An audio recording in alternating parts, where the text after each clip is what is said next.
राजधानी लाइव के इस खास बुलेटिन में आपका स्वागत है और मैं हूं आपके साथ करिश्मा भारद्वाज और आप देख रहे हैं एएनबी न्यूज।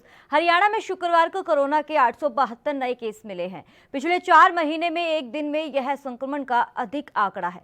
संक्रमितों की बढ़ती संख्या को रोकने के लिए हरियाणा सरकार टेस्ट, ट्रैक एंड ट्रीट रणनीति अपनाएगी। आपको बता दें, इसके तहत मास्क न लगाने वालों पर सख्ती बरतने के लिए बड़े स्तर पर चालान अभियान चलाया जाएगा। मुख्यमंत्री मनोहर लाल ने शुक्रवार को प्रशासनिक सचिवों, जिला उपायुक्तों, पुलिस अधिकारियों, साथ ही नगर निगम अधिकारियों और अन्य अधिकारियों के साथ कोविड-19 की स्थिति को और साथ ही टीकाकरण पर वीडियो कॉन्फ्रेंसिंग के जरिए ये समीक्षा बैठक की और इसमें स्वास्थ्य मंत्री यानी कि अनिल विज भी शामिल रहे। इस दौरान सीएम ने कहा कि हाल ही में कोविड-19 के मामलों में हुई वृद्धि को नियंत्रित करने के लिए जिला, खंड और गांव स्तर पर टेस्ट, ट्रैक और ट्रीट रणनीति को प्रभावी ढंग से अपनाया जाए। और आपको बता दें कि कोविड-19 के प्रबंधन की तैयारियों में तेजी लाने और कनेक्ट ट्रेसिंग, क्लिनिकल मैनेजमेंट पर अधिक ध्यान केंद्रित करने वाली और साथ ही कड़ी निगरानी के साथ साथ जन जागरूकता गतिविधियों बढ़ाई जाए और सोशल डिस्टेंसिंग मानदंडों और साथ ही मानक संचालन प्रक्रियाओं का ये पालन कराया जाए। मुख्यमंत्री ने कहा कि इस बार एनसीआर के बजाय जीटी बेल्ट के जिलों में कोरोना के ज्यादा मामले सामने आ रहे हैं और इन जिलों के साथ साथ अन्य सभी जिलों में भी संक्रमण के फैलाव को रोकने की प्रभावी रणनीति बनाई जाए। आगामी त्योहारों के मद्देनजर जनता से अपील की है कि बाहर जाने से बचे और घर पर ही त्योहार मनाएं। सीएम ने जिला अधिकारियों को निर्देश दिए हैं कि अगर आवश्यक हो तो माइक्रो कंटेनमेंट जोन घोषित करें और जन जागरूकता अभियान में गैर सरकारी संगठनों, पंचायतों, स्वयंसेवकों और आरडब्ल्यूयू की भी सक्रिय भागीदारी सुनिश्चित करे। वहीं गृह मंत्री अनिल विज ने कहा कि प्रदेश सरकार अभी लॉकडाउन और कर्फ्यू लगाने के समर्थन में नहीं है। जागरूकता और सतर्कता से ही कोरोना से लड़ाई लड़ी जाएगी।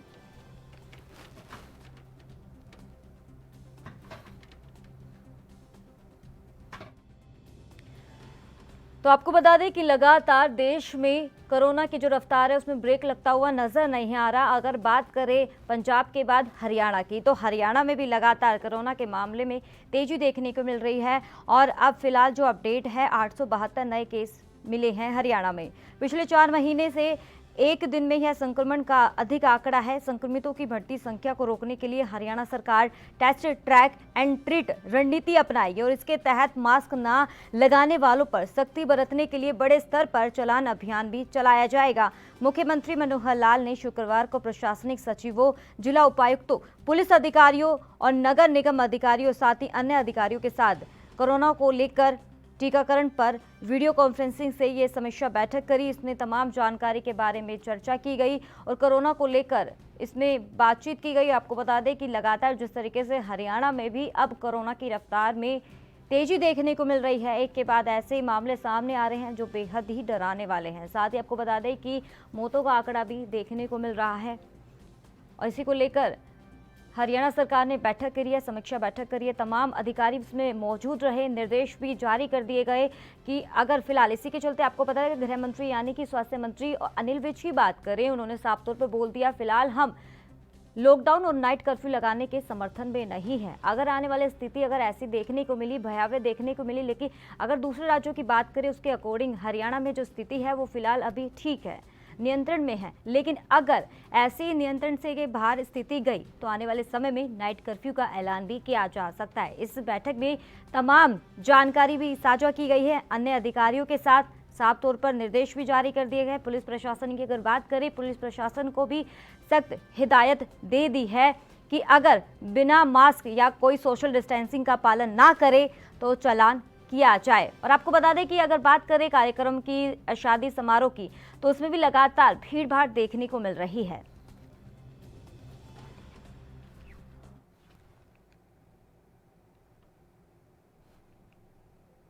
तो वहीं रुक करते अगली खबर का। देश में कोरोना की रफ्तार तेजी से बढ़ रही है। आपको बता दें कि पिछले 24 घंटे में कोरोना संक्रमण के 39,726 नए मामले सामने आए हैं। यह पिछले 10 महीनों में सबसे तेज उछाल है। बता दें आपको ये भी कि 7 दिन में कोरोना मामलों में 39% की बढ़ोतरी हुई। अगर बात करें दिल्ली की तो आपको ये भी बताते चले कि दिल्ली में पिछले 24 घंटे में कोरोना के 716 नए मामले सामने आए हैं और यह पिछले लगभग 2.5 महीनों में रोजाना सामने आने वाले मामलों की सबसे अधिक संख्या है। और इससे पहले इस साल दिल्ली में 6 जनवरी को 654 मामले सामने आए थे। स्वास्थ्य विभाग की ओर से बताया ये गया है कि एक और मरीज की मौत हो चुकी है कोरोना से, जिसके बाद मृतकों की संख्या फिलहाल 10,949 पर पहुंच गई है। दिल्ली में संक्रमण के कुल मामले बढ़कर 6,45,632 हो गए हैं और अब तक 6.31 लाख लोग ठीक भी होकर अपने घर वापस जा चुके हैं।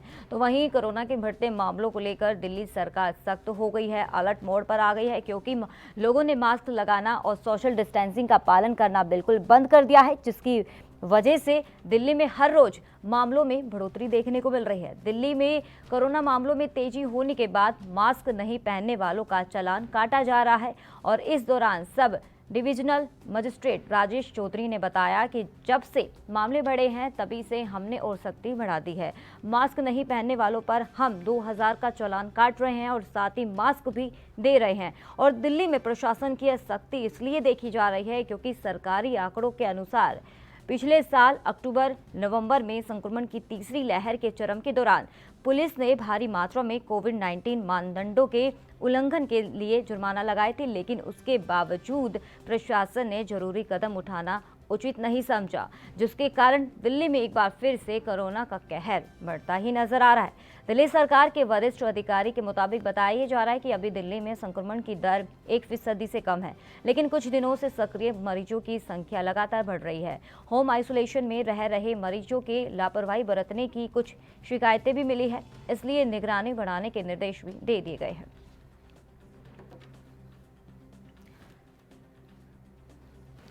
तो लगातार आपको बता दें कि देश में लगातार कोरोना की रफ्तार तेजी से बढ़ती हुई नजर आ रही है। दिल्ली की अगर बात करें तो दिल्ली में भी हाल पिछले जो राज्यों की अगर बात करें तो वैसे ही हाल दिल्ली में भी देखने को मिल रहे हैं।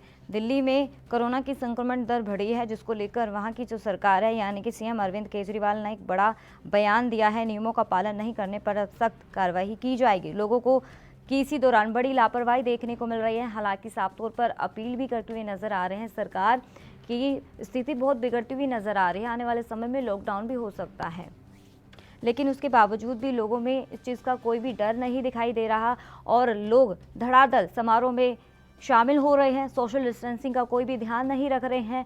अगर दिल्ली की अगर बात करें, दिल्ली के तमाम ऐसे बॉर्डरों की बात करें जहां किसानों का प्रदर्शन भी जारी है। चुनावों को लेकर बात करें तो चुनावों में भी लगातार भारी भीड़ देखने को मिल रही है। हालांकि एक बात इस सवाल ये भी खड़ा होता है, जो आगामी चुनाव को लेकर और जगह जगह रैलियां की जा रही है, किसानों की तरफ से महापंचायत की जा रही है, नेताओं की तरफ से किसानों के समर्थन में महापंचायत की जा रही है, लेकिन देखना ये है कि जब सरकारी अधिकारी इस कोरोना गाइडलाइंस का पालन नहीं कर रहे तो वो जनता को क्या संदेश देंगे। तो आपको बता दें देश में कोरोना की रफ्तार तेजी से बढ़ रही है। पिछले 24 घंटे में कोरोना संक्रमण के 39,726 नए मामले सामने आए हैं। यह पिछले 10 महीनों में सबसे तेज उछाल है। बता दें आपको ये कि 7 दिन में कोरोना मामलों में 39% की बढ़ोतरी हुई है। अगर बात करें दिल्ली की तो दिल्ली में पिछले 24 घंटों में कोरोना के 716 नए मामले सामने आए हैं। यह पिछले लगभग 2.5 महीनों में रोजाना सामने आने वाले मरीजों की सबसे अधिक संख्या है। और इससे पहले एक साल दिल्ली में 6 जनवरी को यानी कि 654 मामले सामने आए थे और स्वास्थ्य विभाग की ओर से बताया गया है कि एक और मरीज की इस दौरान मौत हो चुकी है, जिसके बाद मृतकों की जो संख्या है फिलहाल 10,949 तक पहुंच गई है। दिल्ली में संक्रमण के कुल मामले बढ़कर 6,45,632 हो गए हैं और अब तक 6.31 लाख लोग ठीक होकर अपने घर भी जा चुके हैं।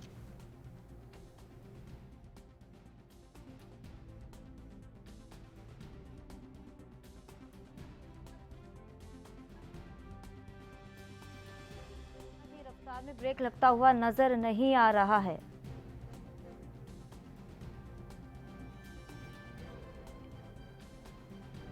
एक के बाद एक ऐसे आंकड़े सामने आ रहे हैं जो बेहद ही डराने वाले हैं। तमाम राज्यों में कोरोना की रफ्तार में ब्रेक लगता हुआ नजर नहीं आ रहा। इसको लेकर प्रधानमंत्री ने भी बैठक करी थी मुख्यमंत्रियों के साथ, तमाम राज्यों के मुख्यमंत्रियों के साथ उनको हिदायतें दे दी है और निर्देश भी जारी कर दिए गए हैं कि हमें फ़िलहाल अभी ढिलाई नहीं करनी है।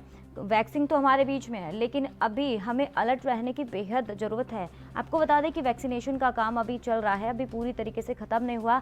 जगह जगह वैक्सीनेशन का काम चल रहा है, दूसरी जगह पे भी भेजे जा रही है वैक्सीन, लेकिन अभी हमें ढिलाई बरतने की ज़रूरत है। अभी कोरोना को हल्के में ना लें, क्योंकि हमारी एक भूल कहीं ना कहीं हमारे घर को या हमारे आसपास के लोगों को खतरे में डाल सकती है। अब ये आप पर डिपेंड है। अगर आपको स्वस्थ रखना है, कोरोना को घर में नहीं लाना है, तो हमें गाइडलाइंस का पालन करना है, सोशल डिस्टेंसिंग बना के रखना है, मास्क लगाना है और जो लगातार सरकार गाइडलाइंस दे रही है, जनता से अपील कर रही है कि कोरोना से बचना है, कोरोना को हराना है, कोरोना को जड़ से हटाना है, फेंकना है। लेकिन उसके बावजूद भी लोगों की जो लापरवाही है बेहद ही खराब श्रेणी में जा रही है। लापरवाही बरतने से ही अब ये जो रफ्तार है इसमें ब्रेक लगता हुआ नजर नहीं आ रहा। कहीं ना कहीं लोगों की बड़ी लापरवाही देखने को मिल रही है। और बात करें दिल्ली में, तो दिल्ली में जिस तरीके से किसानों का जो मोर्चा चल रहा है, यानी कि वहां पर प्रदर्शन किया जा रहा है किसानों की तरफ से कृषि कानून को रद्द करने के लिए, और महापंचायत की जा रही है। तमाम जो विपक्ष पार्टियों की बात करें, नेताओं की बात करें, वो लगातार आगामी चुनाव को लेकर रैलियां कर रहे हैं और किसानों के समर्थन में विपक्ष पार्टी भी लगातार महापंचायत कर रही है। लेकिन उसके बावजूद भी यहाँ पर सोशल डिस्टेंसिंग का पालन नहीं किया जा रहा।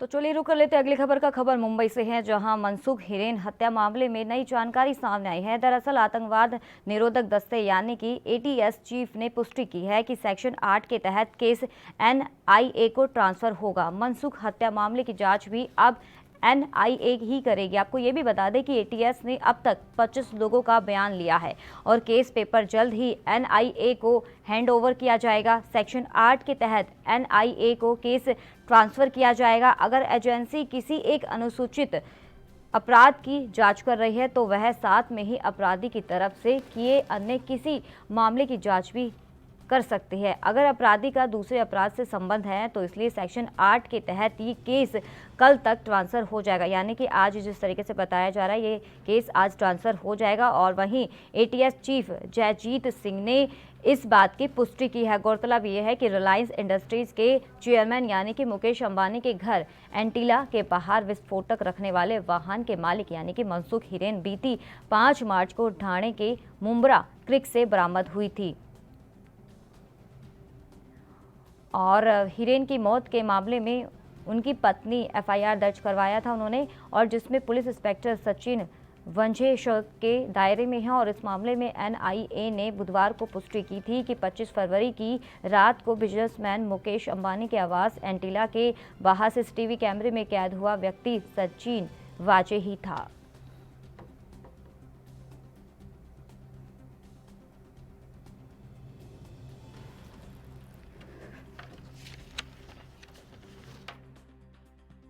मुंबई से आपको दिखा रहे हैं, जहां मनसुख हिरेन हत्या मामले में नई जानकारी सामने आई है, नया अपडेट सामने आया है। दरअसल आपको बता दें कि आतंकवाद निरोधक दस्ते यानी कि एटीएस चीफ ने पुष्टि की है कि सेक्शन 8 के तहत केस एनआईए को ट्रांसफर होगा। मनसुख हत्या मामले की जांच भी अब एनआईए ही करेगी। एटीएस ने अब तक 25 लोगों का बयान लिया है और ये केस पेपर जल्द ही एनआईए को हैंडओवर किया जाएगा और सेक्शन 8 के तहत एनआईए को केस ट्रांसफर किया जाएगा। अगर एजेंसी किसी एक अनुसूचित अपराध की जांच कर रही है तो वह साथ में ही अपराधी की तरफ से किए अन्य किसी मामले की जांच भी कर सकती है। अगर अपराधी का दूसरे अपराध से कोई संबंध है तो इसलिए सेक्शन के 8 के तहत ये केस आज ट्रांसफर हो जाएगा। एटीएस चीफ जयजीत सिंह ने इस बात की पुष्टि की है। गौरतलब ये है कि रिलायंस इंडस्ट्रीज के चेयरमैन मुकेश अंबानी के घर एंटीला के बाहर विस्फोटक रखने वाले वाहन के मालिक मनसुख हिरेन बीती 5 जो इनका शव था बीती 5 मार्च को ढाणे के मुमरा क्रिक से बरामद हुआ था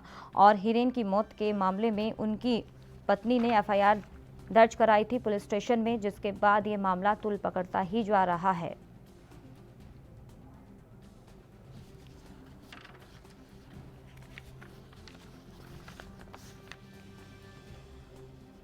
आपको बता दें जिस तरीके से पहले मुंबई पुलिस कमिश्नर का ये तबादला भी हो चुका था, जो पूरे केस को संभाला हुआ था उन्होंने, और अब गृह मंत्री देशमुख की कुर्सी छीनने की कगार पर आ रही है। ये लगातार विपक्ष पार्टी भी कह रही है और महाराष्ट्र के गृह मंत्री अनिल देशमुख ने दावा किया है कि मनसुख हिरेन की हत्या हुई है और पुलिस कमिश्नर के बाद गृह मंत्री की छुट्टी भी हो सकती है। लगातार बीजेपी तंज कसते हुए नजर आ रही है, उन्होंने निशाना साधा है महाराष्ट्र सरकार पर। आपको बता दें कि महाराष्ट्र के गृह मंत्री अनिल देशमुख ने शुक्रवार को दिल्ली में एनसीपी प्रमुख शरद पवार से ये मुलाकात की थी और बातचीत के बाद उन्होंने मनसुख हिरेन की मौत के मामले में बड़ा खुलासा किया है। उन्होंने माना कि उनकी हत्या हुई थी।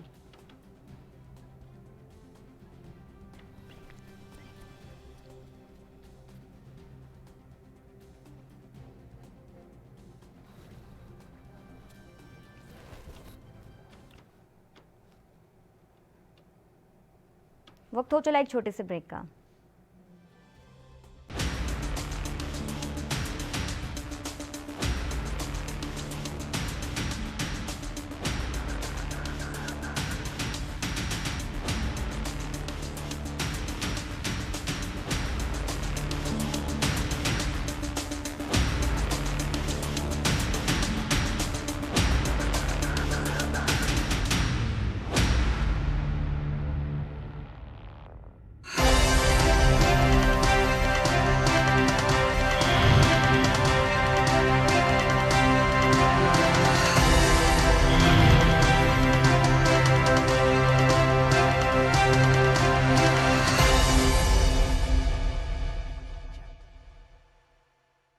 कम ब्रेक और ज्यादा खबरों के साथ देखिए ANB news in channel number पर।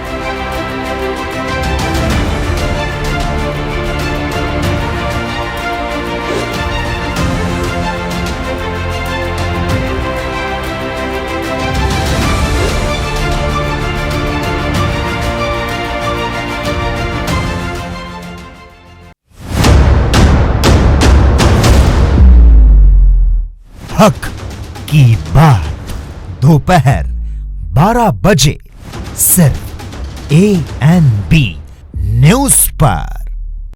न्यूज देख रहे हैं आप, मैं हूं आपके साथ पल्लवी राजपूत। कोरोना की स्थिति दिल्ली में काफी बेकाबू। खबरनामा, खबर से असर तक शाम 5 बजे सिर्फ ANB न्यूज पर।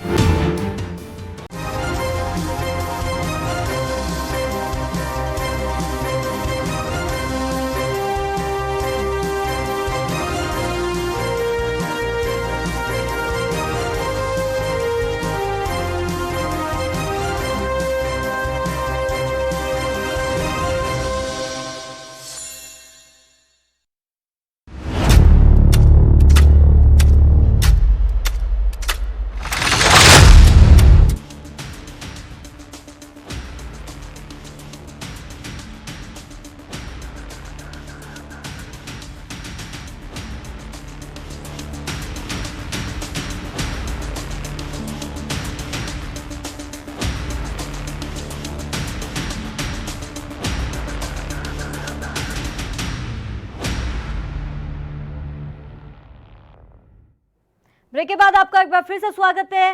एक बार बड़ी खबर की तरफ रुख कर लेते हैं। मुंबई से बड़ी खबर आपकी टीवी स्क्रीन पर। आपको बता दें, एंटीला केस में एनआईए का एक बड़ा एक्शन सामने आया है। सचिन वाजे को ले जाकर किया सीन रिक्रिएशन। तो बड़ी खबर है मुंबई से आपके टीवी स्क्रीन पर। तो आपको बता दें, अंबानी के घर के बाहर किया गया सीन रिक्रिएशन और एंटीला के रास्ते को किया गया ब्लॉक। तो बड़ी खबर आपके टीवी स्क्रीन पर है।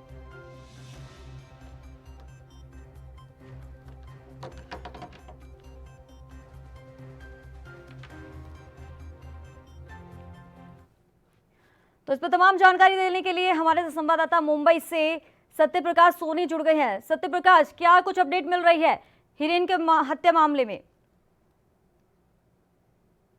देखिए करिश्मा, जिस तरह से एनआईए और एटीएस लगातार हिरेन मेंसुख और जिलेटिन से भरी कार की जांच जो है एनआईए कर रही है, उसको लेकर कल देर रात एनआईए की पूरी टीम ने सचिन वजे के साथ एंटीलिया के बाहर जो है सीन रिक्रिएशन किएगा। इस दौरान सचिन वजे को सबसे पहले स्कॉर्पियो रखने के तौर पे कब 10 बार रिहर्सल करवाया गया। उसके बाद जिस कुर्ते यानी कि जिस जो पैजामा कुर्ते की बात चल रही थी, उसको भी पहना कर जो है कथित तौर पर करीब दर्जनों बार यानी कि 12 से ज्यादा बार जो है सचिन वजे को घुमाया गया। उनके चाल को देखा गया। जिस तरह से सचिन वजे ने कहा है कि स्कॉर्पियो रखने और जिलेटिन लाने के अलावा जो पीपी किट में घूम रहे हैं वो खुद सचिन वजे है।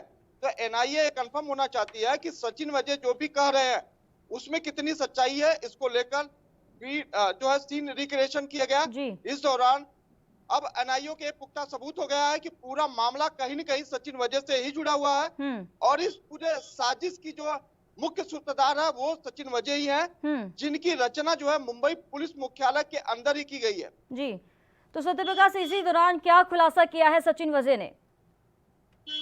देखिए, शुरुआती दौर से ही सचिन वजे ये कह रहा है कि ये सारे गेम प्लानर मैं ही हूँ और मैंने ही किया है। उन्होंने क्यों किया है इसकी भी जानकारी उन्होंने एनआईए को दिया है। उन्होंने साफ तौर पे कह दिया है जिस तरह से 16 साल बाद उनकी मुंबई पुलिस में वापसी हुई थी, लेकिन उनका जो धाक था, उनकी जो सम्मान था, वो कहीं कहीं उनको वापस नहीं मिल रहा था।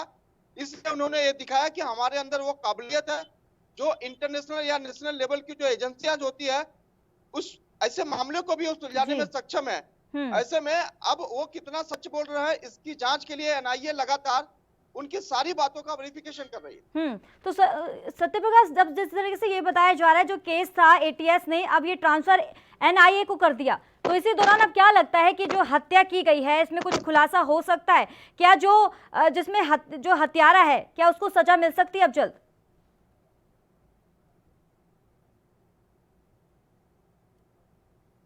लोगों का स्टेटमेंट। सत्य प्रकाश, आवाज उड़ पा रही है आपको? तो जिस तरह से एनआईए की टीम जो है अब लगातार जो है मनसुख हिरेन की मौत की जांच कर रही है। उस दौरान एनआईए के हाथ काफी बड़े सबूत मिले हैं, जिसके आधार पर अब एनआईए जो है मनसुख हिरेन मौत की भी जांच कर रही है। जी, तो सत्य प्रकाश, अब ये भी साफ किया जा रहा है इसी दौरान उन्होंने कहा है अगर गृह मंत्री अगर अनिल देशमुख की बात करें तो उन्होंने शरद पवार से बातचीत की है, मीटिंग की है। उसी दौरान उन्होंने दावा किया है जो मनसुख हिरेन है उनकी हत्या की गई है। जाहिर तौर पर किस्मा जिस तरह से एंटीलिया के बाहर मिली कार और मनसुख की मौत को लेकर विपक्ष बिल्कुल आक्रामक था। विपक्ष के प्रेशर की वजह से ही मुंबई पुलिस आयुक्त परमवीर सिंह को जो है तबादले कर दिया गया, नई पुलिस आयुक्त को ला दिया गया। उसके बाद अब जो है विपक्ष की मांग थी कि गृह मंत्री को भी हटाया जाए। हालांकि गृह मंत्री अनिल देशमुख खुद जो है दिल्ली जाकर शरद पवार से मुलाकात किए। शरद पवार ने साफ तौर पे कह दिया कि इस वक्त जो भी दोषी पाया जाएगा उसके ऊपर कड़ी से कड़ी सजा दी जाएगी। इस पूरे मामले में महाराष्ट्र सरकार पूरी तरह से निगरानी बनाई हुई है। हालांकि अनिल देशमुख के ऊपर मोहर लगाते उन्होंने कह दिया कि अनिल देशमुख गृह मंत्री बने रहेंगे। तो ऐसे में अनिल देशमुख की जो जिम्मेदारियां होती है वो कहीं न कहीं और बढ़ गई है।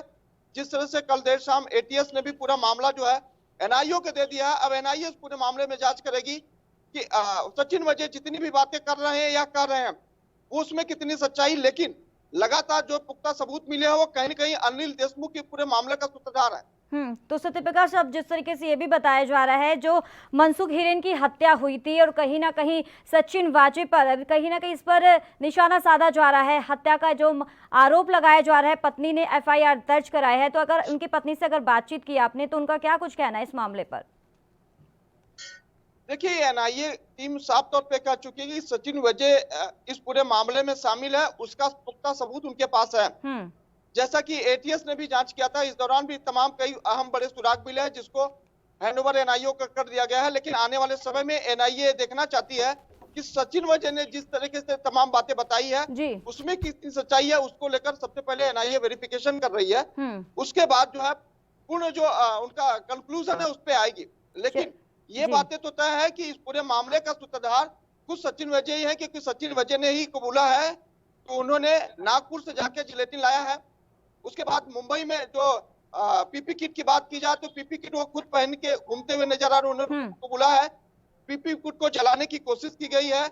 जिस पदार्थ से यानी कि जिस पेट्रोल डीजल से जलाई गई है वो सचिन वजय की कार से भी बरामद की गई है। तो तमाम जो सूत्र है वो कहीं न कहीं सचिन वजय के इर्द गिर्द घूम रहा है। ऐसे में सचिन वजय का कहना और स्टेटमेंट का लेना और फिर तमाम सबूतों का मिलना ये साफ जाहिर करता है कि पूरे मामले में सचिन वजय और मुंबई पुलिस के तमाम जो पुलिस अधिकारी वो शामिल है। लेकिन पूरा मामला जब तक क्लियर नहीं हो जाता तब तक एनआईए कुछ भी इस पे स्पष्ट बोलने के लिए तैयार नहीं। चलिए, बहुत बहुत शुक्रिया सत्य प्रकाश सोनी तमाम जानकारी देने के लिए। तो राजधानी लाइव के इस खास बुलेटिन में फिलहाल इतना ही, दीजिए इजाजत, नमस्कार।